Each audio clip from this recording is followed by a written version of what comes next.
Bom, primeiramente, olá a todos que estão aí do outro lado, que estão me ouvindo. Aqui, boa noite. Aí, provavelmente, bom dia, boa tarde ou boa noite também. Eu trago para vocês algumas considerações sobre a linguística da saúde e da doença, né? Pensando aqui alguns apontamentos somente sobre a linguística da saúde e da doença para os avacanoeiro antes do contexto da pandemia e sobre esse tema para outros povos indígenas para o contexto da pandemia, né? Vamos começar então com os Avacanoeiro. Eles são dois grupos indígenas com poucas pessoas. Ambos são sobreviventes de massacres, né? Um grupo que hoje está na Ilha do Bananal é sobrevivente de um massacre acontecido na década de 50, mais ou menos. Foram contatados à força na década de 70 pela FUNAI e hoje vivem em uma terra indígena que não é a deles, em uma situação não muito interessante, que é uma situação de presente de guerra, né? Eu não vou me adentrar aos detalhes aqui. E o outro grupo são os Avacanoeiro do Tocantins. Atualmente eles moram na terra indígena Avacanoeiro, localizada no norte do estado do Goiás. A gente tem a referência dos nomes de povos indígenas pelos rios. Então, Avacanoeiro do Tocantins, porque eles se localizam na bacia do rio Tocantins, e Avacanoeiro do Araguaia, que é outro grupo da Ilha do Bananal, que se localizam no rio Araguaia, né? Ali na região da bacia do rio Araguaia. Bom, e como que eu chego a pensar essas questões linguísticas da saúde e da doença para os avacanoeiro, né? Eu tive e tenho um contato muito forte, principalmente com os avacanoeiro do norte do Goiás. E tive a oportunidade de trabalhar com eles desde 2012, a convite da FUNAI, né? No início era um projeto de assessoria linguística que buscava compreender um pouco mais da língua avacanoeiro para facilitar, de certa forma, o trabalho da FUNAI junto a esse povo. É importante notar que os avacanoeiros são povos de recente contato, dada a vulnerabilidade desse grupo e do contato recente. Além disso, ambos são também sobreviventes de massacre, passaram por redução populacional drástica, né? Uma aldeia que tem em média aí entre 80 a 150 pessoas, foi reduzida a 4 para os avacanoeiros do Tocantins e a 11 para os avacanoeiros do Araguaia. Esse trabalho buscava inicialmente ajudar a FUNAI a ter uma interlocução melhor com os avacanoeiros, na medida deles conseguirem expressar os desejos, os anseios e as suas necessidades. E ao longo do tempo, dos primeiros anos, eu percebi que a linguística não dava conta dos aspectos interacionais que eu precisava ter com os avacanoeiros. Eu precisei entender um pouco mais da cultura deles, entender um pouco mais a profundidade dos traumas que eles tinham e têm do massacre, do período de fuga, que para os Avá do Tocantins durou aí pelo menos 20 anos, do momento do contato e do momento do pós-contato, que também não foram momentos muito interessantes para eles, né? Algo que sempre me chamou a atenção nessa minha história com eles, principalmente nos primeiros 4 ou 5 anos ali, era a minha identidade. Quem eu era para os avacanoeiros e como que eles se relacionavam comigo a partir da interpretação cultural deles de quem é o outro, né, e as categorias de outro que eles têm. Algo muito importante que derivou dessa minha observação foi observar, por exemplo, como que a minha identidade mudava e como isso poderia representar uma forma deles de ver as outras pessoas e o mundo. Fui ler também trabalhos da antropologia e de outras áreas que contribuíram para mim pensar um pouco mais sobre essas questões. Daqui a pouco eu vou comentar como isso se relaciona com saúde e doença. Então, num primeiro momento, eu era considerado como motivo de piada, né? Vamos dizer assim, uma jocosidade. Eu recebia um apelido que era o mesmo apelido que os regionais davam para os avacanoeiros, em referência a serem moles, serem preguiçosos, o que é um preconceito arraigado na nossa cultura em relação a povos indígenas, que é o termo mandioca. Num segundo momento, eles passaram a me chamar pelo nome. Foi quando eles conseguiam prever o que eu ia fazer. No início eu escorregava, eu falava coisas que eles não previam. Então eu era chamado de mandioca por ter um pouco de uma certa, talvez, insegurança que se expressa em uma risada, né? E com o tempo, depois de um ano mais ou menos de contato com eles, eles passaram a me chamar pelo nome, o que já diz da minha identidade. Eu passo a ter uma identidade lá na interrelação com eles, né? Eu sou o Adliel, ou Ariel, né? Que é o meu nome. Então, é muito interessante porque é nesse momento que eles tentam identificar coisas para saber quem eu sou. Bom, você está aqui, mas você não é relacionado à FUNAI, que trabalha com a gente, nem com a CESAI. Eles passam então a vir para Brasília, conhecem a Universidade de Brasília, conhecem o MIOCão, que é o ICC, o Instituto Central de Ciência, que é o prédio onde se localiza o laboratório onde eu faço pesquisa e sou vinculado, que é o Laboratório de Línguas e Literaturas Indígenas da Universidade de Brasília.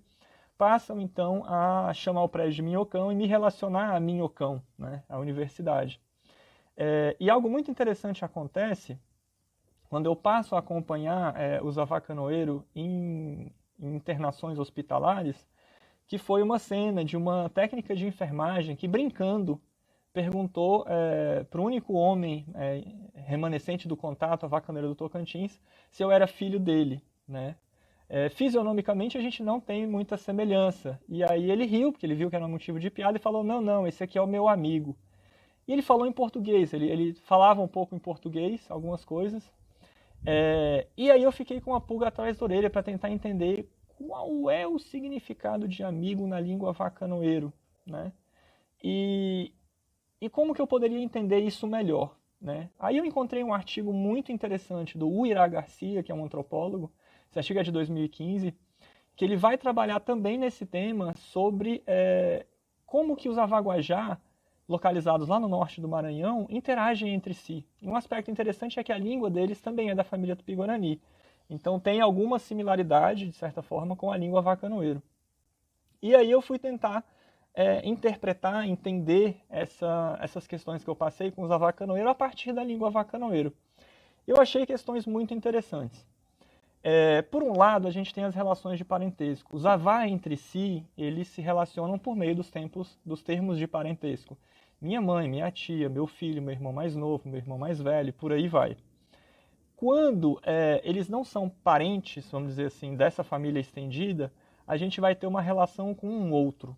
Que ele tanto pode ser, por exemplo, a relação do marido com a esposa, quanto ele pode ser a relação de um dono com um animal de criação, ou daquele que tem pajé com um dos familiares desse pajé.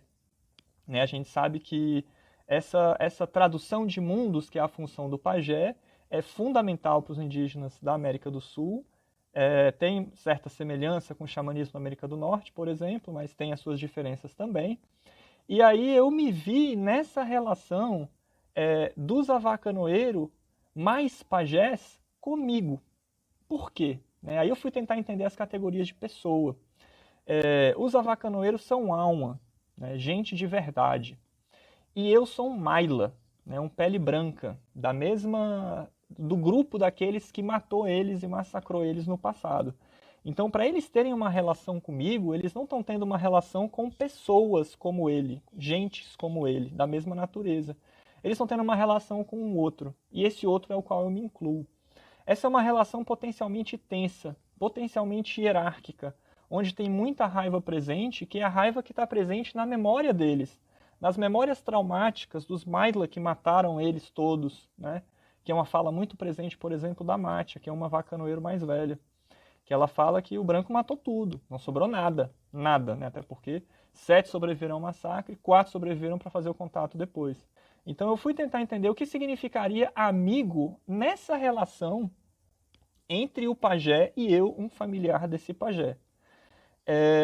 E dentro disso eu fui entender o que é o amigo, né? Que é o estar e viver em movimento em relação a alguém. E como que isso se relaciona com saúde e doença? Foi porque exatamente quando eu entrei nessa categoria de amigo para os avacanoeiros e por meio da língua avacanoeiro, que eu passei a poder acompanhar eles em ambiente hospitalar com mais qualidade. Eu passei a entender como que eles relacionam com essas outras pessoas, como eles vão se relacionar com os médicos, com os técnicos de enfermagem, com os enfermeiros, e como que essa tradução de um sistema de saúde e doença deles para o sistema biomédico, vamos pensar assim, se daria. Né? E como que eu poderia contribuir, uma vez que eu estaria nesse lugar da tradução de mundos de saúde e doença extremamente diferentes. Né? Então foi por meio dessa relação que eu passei a ter com eles, né? Dessa relação entre eles mais pajé e eu mais familiar, diretamente eu mais pajé também, para conseguir interagir com eles e ter uma relação saudável, uma relação boa, né, que foi o que se estabeleceu.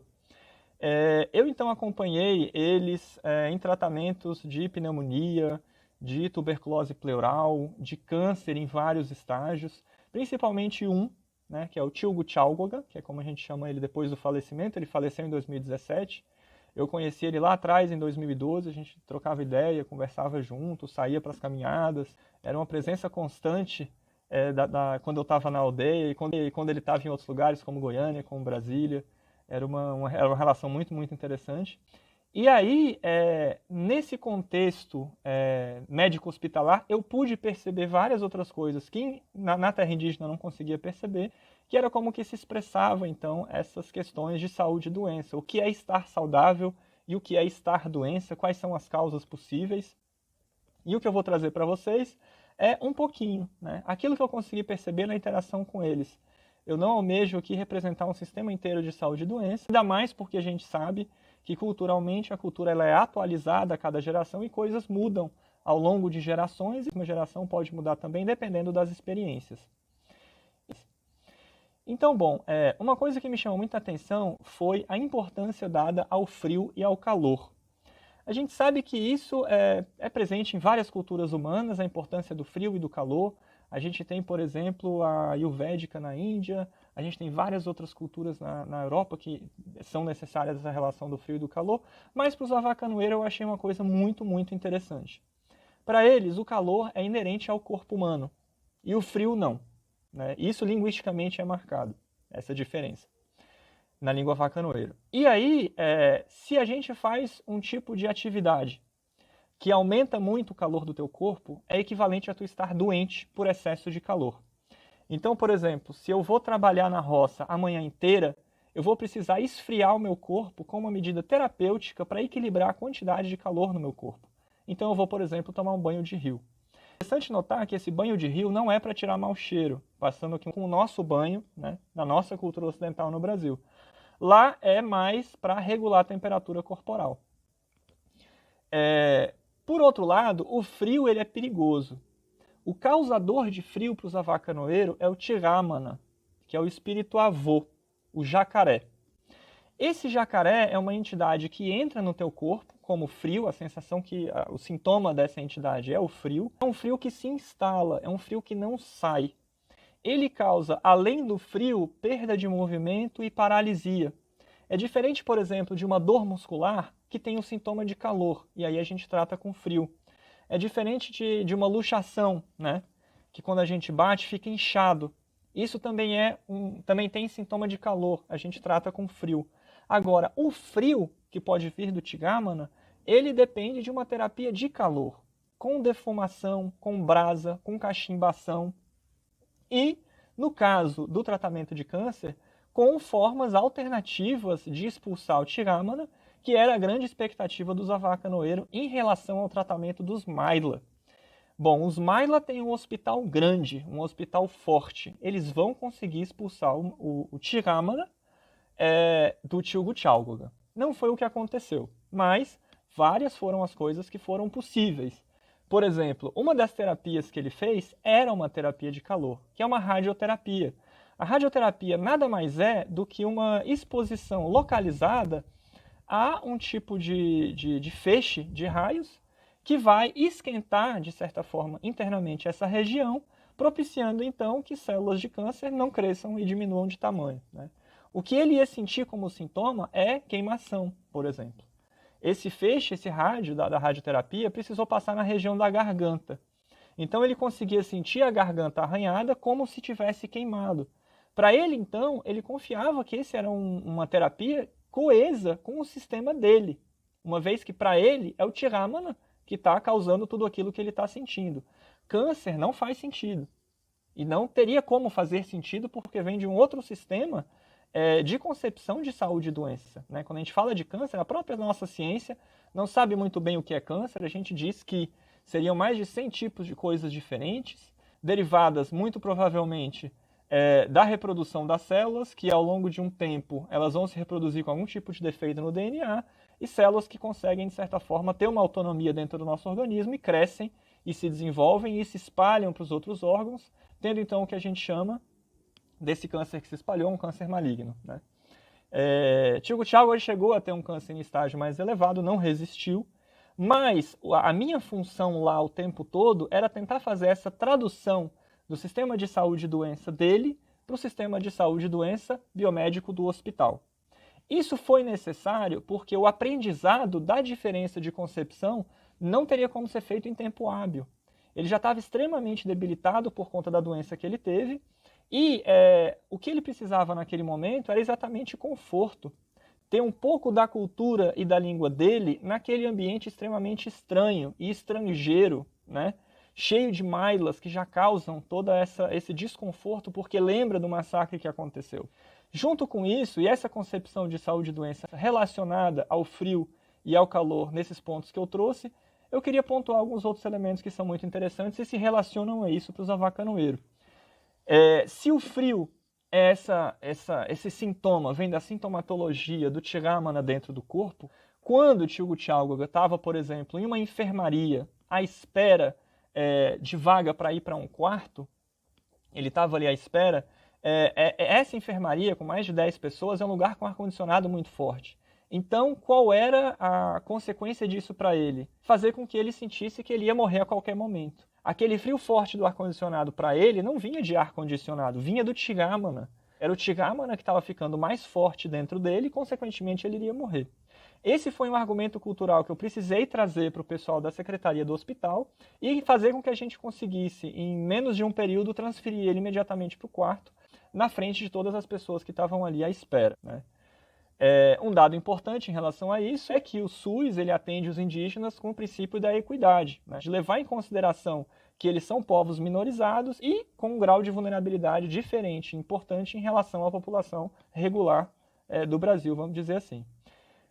Outro detalhe extremamente importante, o conceito de quente e frio também se aplica ao que a gente consome. Tem coisas que a gente vai esquentar para consumir e isso é um princípio de cura, e outras que a gente vai consumir fria e isso é um princípio de cura. Por exemplo, a água, eles têm contato com a água de rio durante a vida inteira. Ela é uma água corrente e é uma água mais fresca. Tio Thiago, quando estava no hospital, por vários momentos, quando eu não estava lá, eu, quando voltava, recebia o relato de que ele não estaria bebendo água. Eu ficava super preocupado, ele toma vários medicamentos. Se ele não conseguir se hidratar, isso vai afetar rim, vai afetar fígado, vai afetar intestino, vai afetar estômago. São coisas extremamente complexas que a gente não pode deixar escalar. E eu percebia que eram águas que ficavam à temperatura ambiente, que, pensando em um hospital, nos quartos não é uma temperatura mais fresca, é uma temperatura meio morna. Então é uma água que ele não consumia porque é uma água que não é boa. É uma água que está ruim, que não vai causar coisas boas para ele. Então o que eu fazia era procurar uma água gelada, que fosse uma água de bebedouro, que eu conseguia encontrar ali perto. Ou então, junto com as refeições, ao conversar com a nutricionista, eu pedia para que entregassem uma água para ele gelada, com gelo, que isso tivesse uma longa duração no período que ele estivesse lá. Esse tipo de atenção ao conceito de saúde e doença no contexto hospitalar foi extremamente importante exatamente para que ele consiga ter um mínimo de conforto para tratar a doença que ele está tendo ali. Seja a doença que os médicos dizem que ele tem, seja a doença que ele considera que ele tem, né? Então esses pontos são muito, muito importantes. Eu pulo agora, então, para a gente pensar um contexto de povos amazônicos no contexto da Covid. A gente sabe que a Covid-19 é uma doença que causa sintomas como febre, como perda de paladar, pode causar diarreia. Isso pensando aqui o quadro clássico inicial lá dos inícios do ano de 2020. Né? E um dos sintomas da febre é o frio. Né? Tanto que a palavra para frio em avacanoeiro é a mesma palavra para tenho febre. Né? O sintoma aí é reconhecido. Eu tive a oportunidade de trabalhar para a coordenação dos povos indígenas da Amazônia Brasileira, a COIAB, no início de 2021, e foi uma experiência muito interessante, porque foi exatamente no apoio e no suporte à tradução de materiais sobre Covid-19, medidas de prevenção e medidas de remediação da Covid-19, sobre saúde mental, no contexto do isolamento propiciado pela pandemia e também sobre violência doméstica na pandemia. Foi uma experiência muito importante para conseguir direcionar, de certa forma, a tradução para esses materiais de uma forma sensível, tanto às questões linguísticas e diferenças linguísticas que cada língua indígena vai ter em relação ao português, quando a gente pensa na expressão desses conceitos relacionados à saúde e doença, mas também na parte cultural dos próprios conceitos de saúde e doença. A minha função ali não era fazer a tradução, mas era supervisionar a tradução que indígenas iam fazer para suas próprias línguas, pensando ali a veiculação em suas próprias comunidades. Foi um trabalho muito bacana e com vários desafios. Os principais desafios foi tentar traduzir e pensar a versão desses materiais que consiga, de certa forma, transmitir informações do que são os produtos que a gente usa em limpeza, né? O próprio conceito de higiene e higienização é um conceito que ele não é universal. O conceito de sujo e sujeira também não é universal. A importância de se lavar a mão, por que se lava a mão, né? O próprio conceito de micróbio é algo que só vai se tornar possível e empírico na nossa ciência com o advento do microscópio. É algo que tem pelo menos aí uns 250 anos, não muito mais do que isso, né? Então a gente conseguir identificar essas doenças e as suas causas, para a gente também é algo muito recente. Então, para eles foi de tentar trazer a forma que eles já trabalham o tratamento do Covid-19. Todos eles trabalham com algum tipo, por exemplo, de banhos, de chás, de processos que os pajés fazem nas casas ou com as pessoas. E, ao mesmo tempo, em paralelo, comentar da importância do isolamento, do uso de máscaras, de não ir para cidades, de preferência não ir para cidades. Se for uma pessoa, vai, não muitas mais. Observar todos os sintomas possíveis de Covid. Se uma pessoa tiver, propiciar um isolamento dela que seja importante e necessário para que isso não se espalhe, né? Foi uma medida extremamente importante para os povos indígenas, que é a difusão da informação, né? A gente sabe que nesses cantos mais distantes do Brasil, pensando principalmente em aldeias indígenas na Amazônia brasileira, são ambientes com muita distância de chegada dessas informações. Então, os indígenas veiculando informações para suas próprias comunidades foi algo inédito, algo fundamental, né? Os indígenas sendo comunicadores dessas informações para suas comunidades. Foi um trabalho muito bacana, demorou ali mais ou menos 2 meses e meio, e eu pude ajudar a pensar junto com eles como que a gente conceitualizaria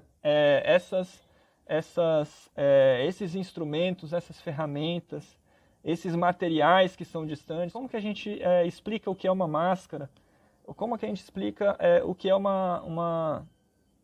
o que é um álcool, né? O que é um álcool em gel. Tem comunidades que já usam o termo álcool para se referir à bebida alcoólica. Então, se a gente usa, por exemplo, o mesmo termo, podem querer beber o álcool 70, que não pode, né? Vai causar mal para a pessoa. Então, todas essas nuances são extremamente importantes e foram levadas em consideração. Eu queria, então, finalizar essa fala reiterando a importância do atendimento diferenciado e específico às comunidades indígenas. Diferenciado no que se refere ao atendimento padronizado e regular que a gente observa para as pessoas brasileiras em geral, diferenciado, então, para indígenas e específico para cada etnia. No Brasil, a gente tem mais de 300 etnias e é fundamental que a gente consiga compreender e conceber essas diferenças como válidas, em paralelo a como que o nosso sistema de saúde funciona, e que isso seja levado em consideração para os tratamentos que eles vão ter.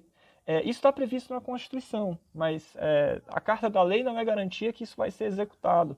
É importante que a gente tenha pessoas indígenas e não indígenas que conheçam essas diferenças culturais relacionadas à saúde e doença, essas questões linguísticas na expressão da saúde e doença, para que a gente tenha uma interlocução mínima fundamental na garantia dos direitos deles à vida, né?